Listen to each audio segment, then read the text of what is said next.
Hello friends, आपण last लेक्चरला polarisation of light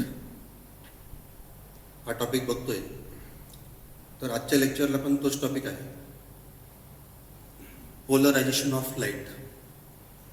फक्त फरक काय असेल, मागच्या लेक्चरला आपण पोलरायझेशन ऑफ लाईट स्टडी केलं बाय युझिंग पोलराइड किंवा बाय युझिंग अ पोलरायझर.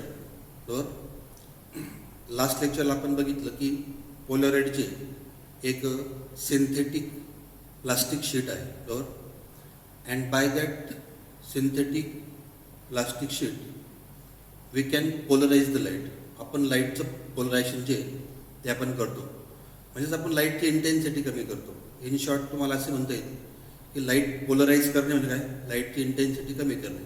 जसं मी तुम्हाला एक्झाम्पल दिलं, गॉगलचं एक्झाम्पल. आपण उन्हाळ्यात गॉगल वापरतो.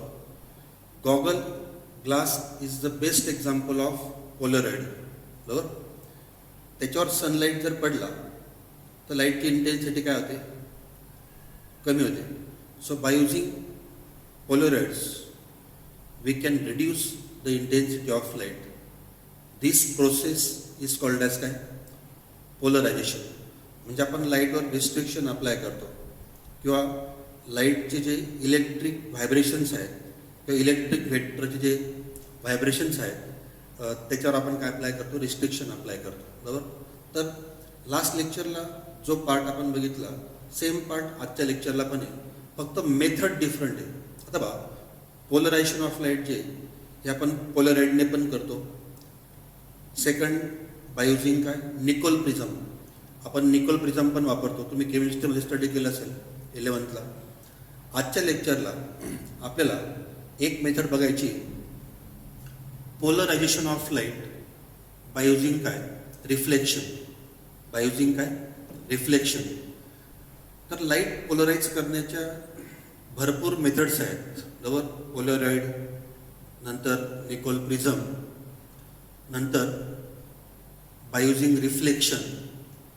अजून एक पुढे एक मेथड आहे बाय युझिंग स्कॅटरिंग, बरोबर. तर there are different methods of काय, पोलरायझेशन, बरोबर. तर आपल्या सिलेबसला 3 आहेत. वन इज, आपण लास्ट लेक्चरला बघितलं बाय युझिंग पोलराइड. आजच्या लेक्चरला सेकंड मेथड असेल polarization of light by using काय, रिफ्लेक्शन. आणि नेक्स्ट लेक्चरला असेल पोलरायझेशन बाय स्कॅटरिंग. ठीक आहे. तर मग आता बघा, टॉपिक एकदम सिम्पल आहे. फक्त तुम्ही मागचे टॉपिक जे किंवा मागचे लेक्चर जे ते नीट स्टडी केलेले पाहिजे, बरोबर. आता बघा, इथे अजून एक हेडिंग आहे, ब्रिस्टर्स लॉ. म्हणजे आजचा टॉपिक जो आहे polarisation of light by reflection. ही जी मेथड आहे, this method was discovered by the scientist Brewster's, बरोबर. तर ब्रिस्टर्स जे सायंटिस्टचं नाव आहे. आणि आपली जी मेन मेथड असेल ती काय असेल, मग बाय युझिंग काय, रिफ्लेक्शन, बरोबर. Polarization of light by using reflection. This method was discovered by the scientist Brewster's, बरोबर. आता बघा, आता आपण बोलताना इथे रिफ्लेक्शन बोलतोय, पण जर तुम्ही इथे बघितलं XY, सपोज मीडियम घेतला आपण, ग्लास मीडियम, डेन्सर मीडियम, बरोबर. मीडियम नंबर 2 असेल, म्हणजे आपण एक ग्लास सरफेस घेतला. नंतर इकडच्या बाजूला मीडियम नंबर 1 असेल, एअर मीडियम, बरोबर. So XY is transparent surface, for example glass, denser medium, medium number 2, medium number 1 is air और it is called as rare medium, बरोबर. म्हणजे आपण 2 मीडियम जे आहेत ते सेपरेट केलेले आहेत. इकडे बघा, इथे N1 रिफ्रॅक्टिव्ह इंडेक्स. N1 काय असेल, refractive index of first medium, for example air. आणि N2 असेल refractive index of second medium, for example glass. ठीक आहे इथपर्यंत. आता बघा, डायग्राम तुम्हाला लगेच कळेल, कारण डायग्राममधले मॅक्सिमम पॉईंट्स मी लास्ट लेक्चरला सांगून टाकलेले आहेत, बरोबर. आता बघा इथे आपण काय करतोय, लाईट इन्सिडेंट करतोय बरोबर. आपण लाईट काय करतोय, इन्सिडेंट करतोय. सो पी ए काय असेल, इन्सिडेंट लाईट. आणि हा जो इन्सिडेंट लाईट आहे, हा इन्सिडेंट लाईट जो आहे हा अनपोलराइज लाईट आहे. Incident light is unpolarise light बरोबर. Incident light is unpolarise light. For example sunlight बरोबर. आता बघा अनपोलराइज लाईट जे त्याचं आपल्याला कन्व्हर्शन करायचं आहे प्लेन पोलराइज लाईटमध्ये.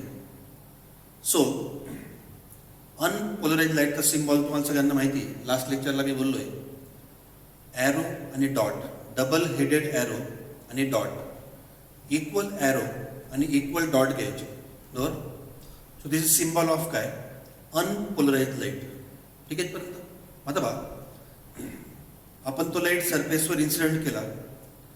फॉर एक्झाम्पल समजा इथे आपण फॉर एक्झाम्पल 100% लाईट इन्सिडेंट केला बरोबर.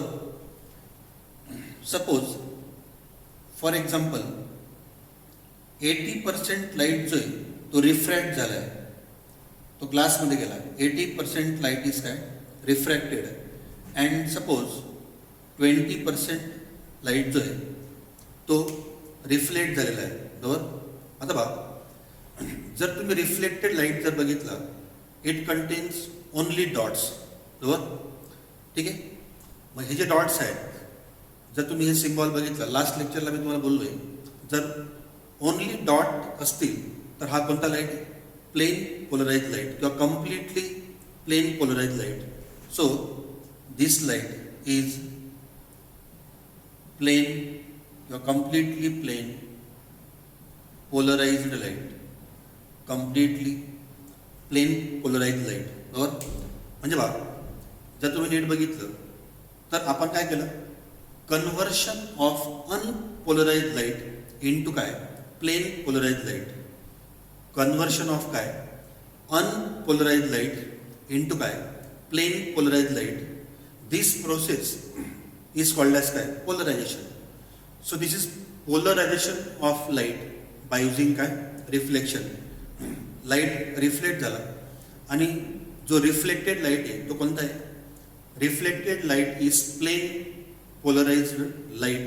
म्हणजेच काय, या ठिकाणी आपण लाईटला पोलराइज केलंय. कन्व्हर्शन ऑफ काय, अनपोलराइज लाईट इनटू काय, प्लेन पोलराइज लाईट बरोबर.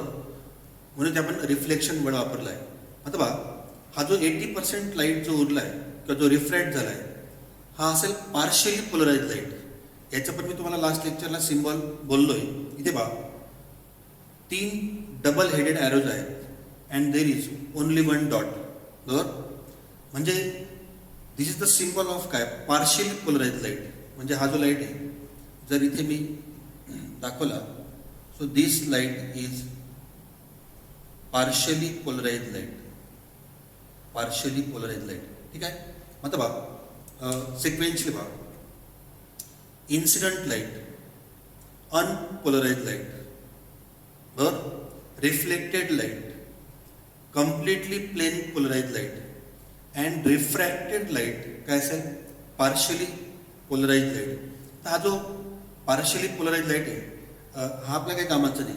आपल्या कामाचं काय असेल, reflected light.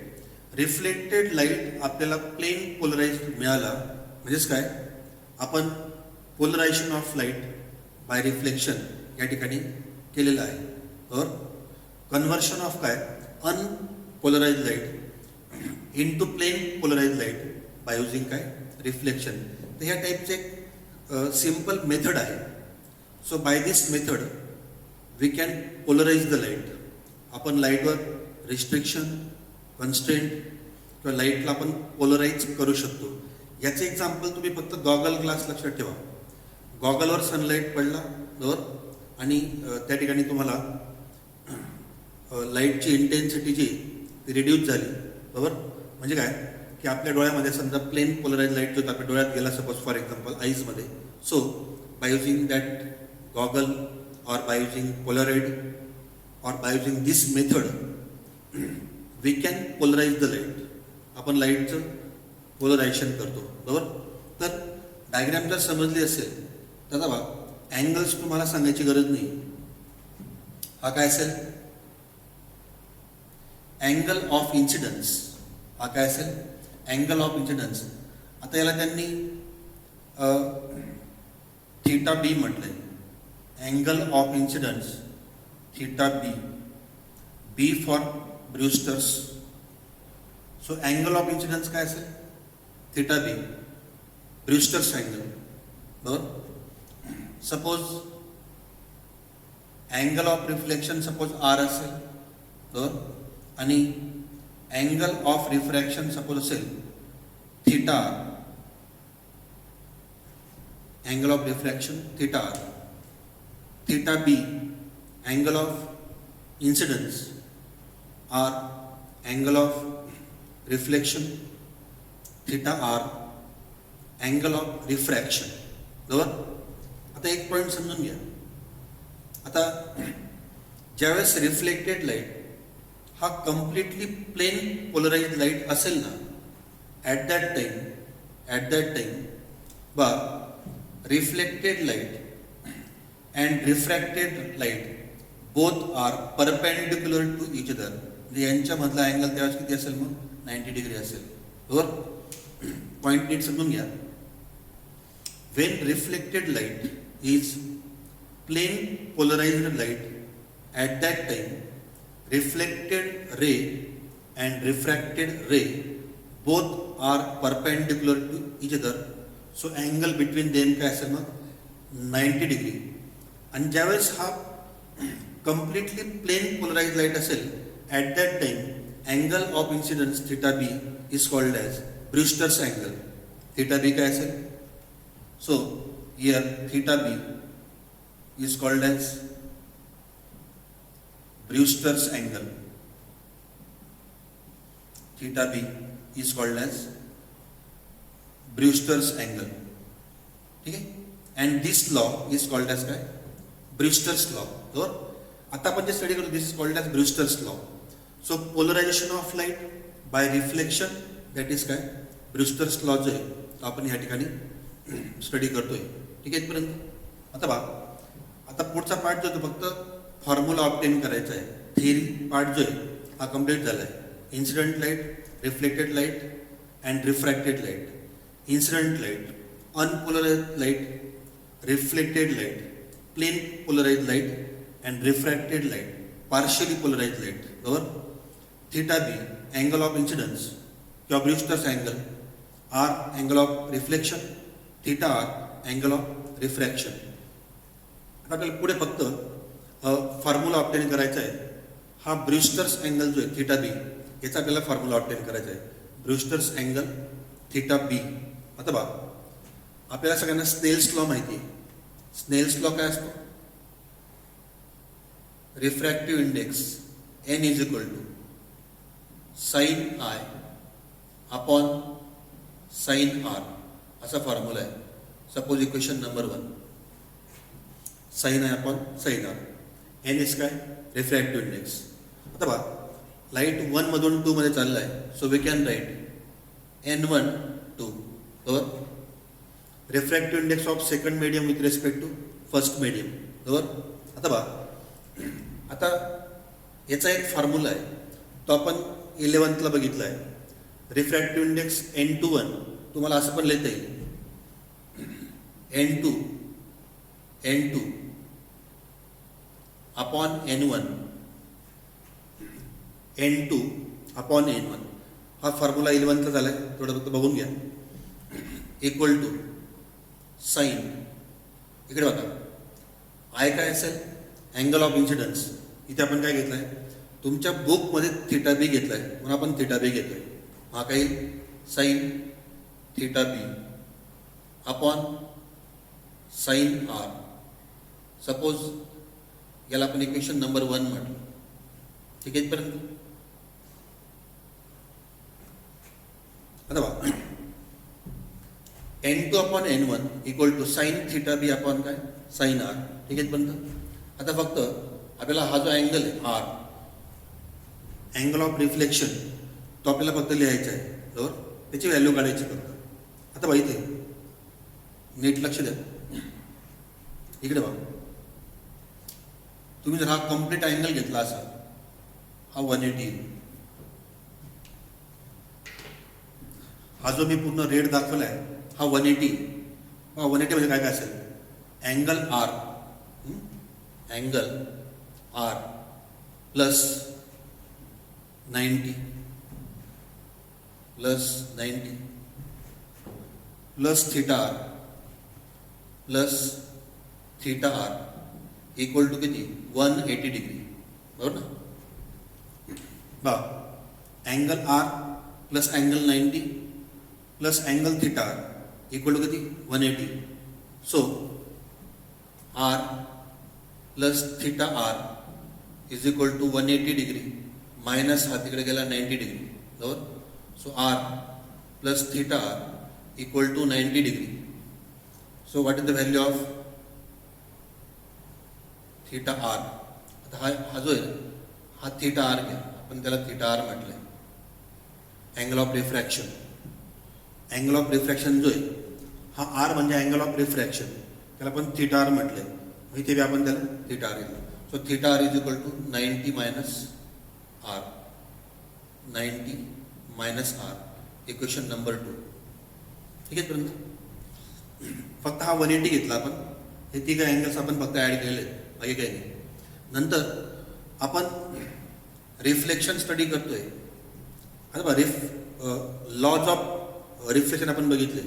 So first law of reflection काय होता, angle i equal to angle R, angle of incidence is equal to angle of reflection. आता बघा इथे आपण आयला काय म्हटलंय, अँगल ऑफ इन्सिडन्स आपण थीटा बी घेतोय, हे तुम्हाला असं लिहिता येईल. आय म्हणजे काय असेल मग थीटा बी. ठीक आहे. So theta B is equal to r, equation number 3. ठीक आहे. So r equal to theta b, put this value here, equation number 2 मध्ये. बा theta r is equal to 90 degree minus r equal to किती आला, theta बी. ठीक आहे. मग theta आरची व्हॅल्यू तुम्हाला मिळाली 90 डिग्री मायनस थीटा बी, सपोज इक्वेशन नंबर 4. ठीक आहे. थीटा आर हा जो अँगल ऑफ रिफ्रॅक्शन आहे याची व्हॅल्यू मिळाली 90 degree minus theta b. So put this value of 4 in equation 1. So equation 1 becomes, बघा इक्वेशन 1 काय, n2 upon n1 is equal to sine theta b upon sine. आता बघा theta आरची value काय, 90 degree minus theta b, 90 degree minus theta बी, बरोबर. आता बघा n2 upon n1 is equal to sine theta b upon, इथे बघा साइन 90 मायनस थीटा काय असेल, cos theta. Sine 90 minus theta cos theta, formula तुम्हाला माहिती आहे, डायरेक्ट मी लिहितो कॉस थीटा बी. ठीक आहे. Sine 90 minus theta equal to cos theta, sine upon cos tan. So n2 upon n1 equal to tan theta बी, बरोबर. आपल्याला थीटा बी पाहिजे, Brewster's angle. So therefore theta B हा टॅन जर इकडे आला तर tan inverse n2 upon n1. This is the equation of Brewster's law. हा जो थीटा बी असेल, theta B Brewster's angle formula tan inverse of n2 upon n1. n1 refractive index of medium 1, that is rare medium. n2 refractive index of second medium, that is denser medium glass, बरोबर. तर याच्यामध्ये mathematics पण नीट समजून घ्या, तुमच्या बुकमध्ये proper mathematics दिलेलं नाही, बरोबर. तर बघा एक सिम्पल टॉपिक आहे, आपण लास्ट लेक्चरला बघितलं, पोलरायझेशन बाय युजिंग पोलराइड, बरोबर. सिंथेटिक प्लास्टिक शीट आपण त्या ठिकाणी वापरलं होतं. इथे आपण ग्लास सपोज वापरला, इथे आपण ग्लास यूज करतोय बाय युजिंग काय, रिफ्लेक्शन, बरोबर. म्हणजे जर तुम्ही नीट बघितलं तर आपण काय केलं, conversion of unpolarise light into काय, प्लेन पोलराइज लाईट. जसं एक्झाम्पल गॉगलचं एक्झाम्पल आहे, तेच आपण इथे अप्लाय करतोय. बरोबर, रिफ्लेक्टेड लाईट तुम्हाला प्लेन पोलराइज लाईट मिळाला, बाकी मॅथमॅटिक्स आहे. बरोबर, आणि ब्रुस्टर्स अँगल जो आहे equal to tan inverse of काय N2 अपॉन N1. म्हणजे हा जो ब्रुस्टर्स अँगल आहे हा तुम्हाला कोणत्याही मीडियमसाठी काढता येईल, air glass, air water, air diamond. Okay, so Brewster's angle आणि ब्रुस्टर्स लॉ, ब्रुस्टर्स अँगल आणि ब्रुस्टर्स लॉ जो आहे तो नीट समजून घ्या. आणि मागचे लेक्चर्स पण नीट बघा जर तुम्हाला हा टॉपिक नीट समजून घ्यायचा असेल. कारण बा हा जो सिम्बॉल आहे अनपोलराइज लाईट, हा सिम्बॉल प्लेन पोलराइज लाईट, हा सिम्बॉल पार्शियली पोलराइज लाईट, हे मी मागच्या लेक्चरमध्ये एक्सप्लेन केलेलं आहे. म्हणून आता जास्त नाही बोललो, कारण मागच्या लेक्चरला जवळपास मी सगळे पॉईंट सांगून टाकले. बरोबर, म्हणून आता ते मुद्दाम मी रिपीट नाही केले, नाहीतर मग तो टॉपिक डायव्हर्ट होतो. बरोबर, आणि मागच्या बऱ्याच लेक्चरमध्ये, माझ्या दोघी तिघी लेक्चरमध्ये मी तुम्हाला ते रिपीट केलेलं आहे बऱ्याचदा. आजच्या लेक्चरला मी मॅक्सिमम पॉईंट्स रिपीट नाही केले, कारण हे तुम्हाला सगळं माहिती पाहिजे, हे ऑलरेडी सांगितलं गेलेलं आहे. बरोबर, तर मग polarisation of light by reflection, that is Brewster's law जो आहे तो आपण बघितला. तर पुढच्या लेक्चरला आपला अजून दुसरी काही मेथड असेल याची, जसं त्यांनी बुकमध्ये म्हटलं पोलरायझेशन बाय युजिंग काय स्कॅटरिंग, तर तो एक पार्ट बघू. आणि एक स्मॉल डेरिवेशन आहे, तो एक लॉ आहे. बरोबर, आता शेवटचे जवळपास एकच टॉपिक बाकी आहे, वेव्ह थिअरी ऑफ लाईट, हे जे चॅप्टर आहे हा जो एक पार्ट आहे. तर एक टॉपिक फक्त त्याच्यामध्ये बाकी आहे, बाकी इंटरफरन्स अँड डिफ्रॅक्शन जे तो अजून एक पूर्ण एक सेपरेट चॅप्टर सारखंच आहे, पण ते पण वेव्ह ऑप्टिक्सच्या अंडर आहे, ते मात्र नंतर होईल. तर ब्रुस्टर्स लॉ आहे, काही डिफिकल्टी असेल तर तुम्ही विचारू शकता. Okay, thank you.